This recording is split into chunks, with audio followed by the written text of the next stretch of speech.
Los Angeles के करीब एक और जगह नई आग लग गई है। आग ने 9,400 एकड़ के बड़े रकबे को अपनी लपेट में लिया है। हुक्काम ये बताते हैं कि जनूबी कैलिफोर्निया में नई आग मजीद शिद्दत इख्तियार करती जा रही है। आसमान में धुएं का काला बादल उठता नजर आ रहा है। 23,000 अफराद को वार्निंग जबकि 31,000 मकामी रिहायशियों को मुतासरा मकाम छोड़ने के अहकाम जारी कर दिए गए। हजारों अफराद मुतासरा मकाम से कूच कर रहे हैं। लॉस एंजलिस के करीब एक और जगह नई आग लग गई है। आग ने 9,400 एकड़ के बड़े रकबे को अपनी लपेट में लिया है। हुक्काम ये बताते हैं कि जनूबी कैलिफोर्निया में नई आग मजीद शिद्दत इख्तियार करती जा रही है। आसमान में धुएं का काला बादल उठता नजर आ रहा है।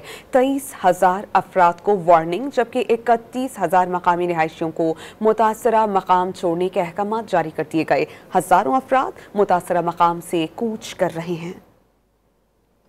लॉस एंजलिस के करीब एक और जगह नई आग लग गई है। आग ने 9,400 एकड़ के बड़े रकबे को अपनी लपेट में लिया है। हुक्काम ये बताते हैं कि जनूबी कैलिफोर्निया में नई आग मजीद शिद्दत इख्तियार करती जा रही है। आसमान में धुएं का काला बादल उठता नजर आ रहा है। 23,000 अफराद को वार्निंग जबकि 31,000 मकामी रिहायशियों को मुतासरा मकाम छोड़ने के अहकाम जारी कर दिए गए। हजारों अफराद मुतासरा मकाम से कूच कर रहे हैं।